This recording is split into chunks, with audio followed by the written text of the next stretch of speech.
Hello. Hi guys.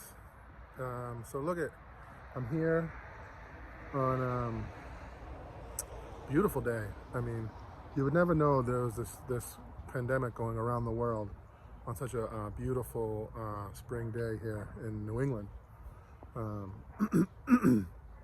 still have a little bit of congestion in my throat. A lot of people out today, but yet still nobody's wearing any masks. I mean, I'm not, but I planned on coming. I thought I was coming to a spot where there were no people, but later I have to go to the store and get some medication, so of course I'll be wearing a mask.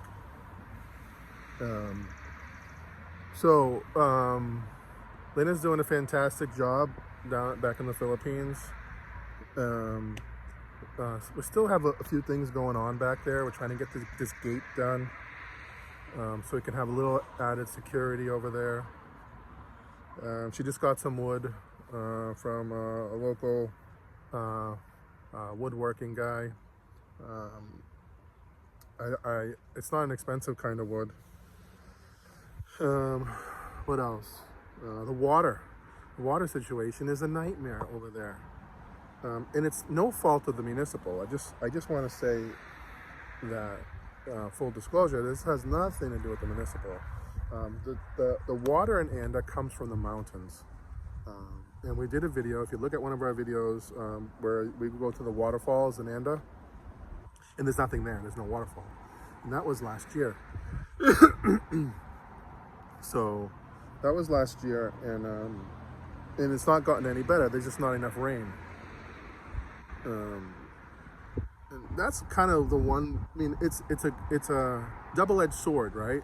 So you get this beautiful, clean mountain water. I mean, it's as clean as you're gonna get in the Philippines. I mean, I don't drink it, but all my workers, they drink it right out of the faucet. I'd probably die if I drank it, but Lynn doesn't drink it either. But it comes clear out of the waterfalls in the mountains. And honestly, I've never seen such clear water in the Philippines. No matter where you go, it always looks a little discolored unless you're in a hotel or something like that. But especially Taliban, the water there is awful. So the water is just drying up. It hasn't had any rain. It's the dry season now, and it's becoming a huge problem. And I don't know how they're going to address that. I really don't. Or if they ever will. They're probably not. I personally would love to dig a well. A lot of people. So we got a lot of comments about the well. Dig a well, and I can only find 2 companies online in Bohol that do well drilling. And every time I call them, they don't return my calls. I got close last year to getting them to come out. They responded, and then that's it. They never came. I think they're afraid to come out because of the limestone. It might ruin their equipment. But he told me that they drill in Panglao, and Panglao has the same, what do you call that? The same topography, however you say it. They have the same stuff in the ground. It's all limestone over there, and so they always get water, and they're drilling sometimes just a couple hundred feet from the beach, and they get fresh water. So I'm not worried about getting fresh water, but it is going to be tough to drill when you're drilling through solid limestone. And I really think the limestone goes all the way down to the water table. Who knows how far that is? 100 feet, 120 feet? I don't know. Could be more. But I would love to have a well right now. I really would. Looking into it. The other thing I'm looking into right now is solar panels.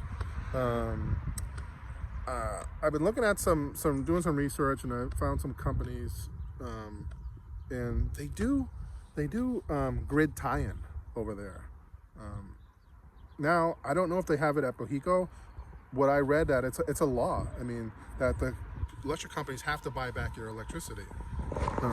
Now, that being said, it doesn't mean Bohico's going to follow that law, but you can get a grid tie-in system where your extra kilowatts are being pumped back into the grid system, and you're being credited on your next bill. I wouldn't imagine that we would have much extra, except for the days where we're not around and we're not using a lot of electricity. But if I bought the 5 kilowatt system, I think it's like almost 300,000 pesos, and 16,000 peso bill basically would be cut in half. And right now we're running without anybody there, without any guests. And this is what I don't understand about my system, because when we had guests, we had full bookings, all the rooms were booked, people running free air conditioners going all day long, all night long, and our electric bill was around 16,000 plus, just a little over 16,000 pesos per billing cycle. Now with nobody there, Lynn's only using one air conditioner, maybe the kitchen sometimes, but there's no guests. They're not using much electricity. At least I don't think. I mean, unless Lynn's not telling me what they're using, but their bill is still 14,000 pesos. That's with nobody there. So to me, something doesn't seem right. You know, I would have thought that her bill would have been down to about 10,000 pesos without all these extra guests. Considering that during the height of the season, we were running around 16,000 pesos. But if I can get, based on a 16,000 peso bill, if I can get that down to 8,000, I think it's pretty good.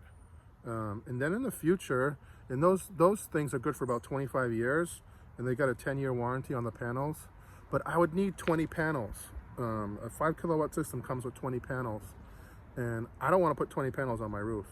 But we do have a spot right in front of the storage house that's kind of secluded that you might be able to. Hi guys, so back to my I just did my laps.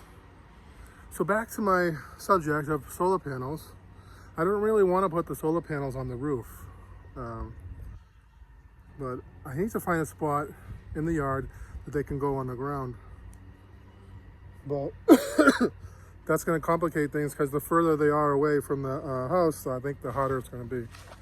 So we'll have to look into that. If anybody has any experience with solar panels in the Philippines, please comment below. I'd love to hear from you.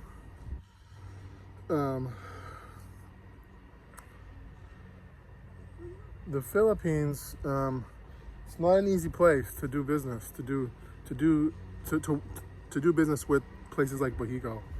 It's very tough. There's a huge lag in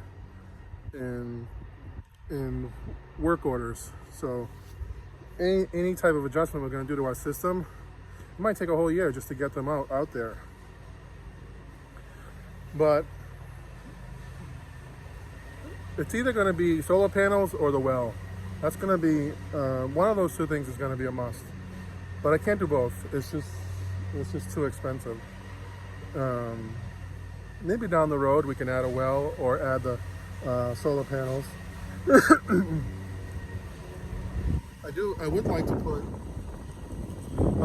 to put the solar panels in front of the storage house, but they'd have to be up high enough so that they go over the fence. And the problem with that is it's close to the road, and I'm worried that people will throw rocks at it and break it, just because that's the way people are in our neighborhood. It's kind of sad. Well, anyways, I'm gonna get back. I gotta go do some more errands, and stay safe, everybody. Please comment below. Let me know what you think about solar panels in the Philippines. I think it's a good topic. We can dive further into this once I do a little more research. So thanks everyone. Don't forget to like, share, and subscribe, and be safe out there. Hopefully things will go back to normal soon. Peace.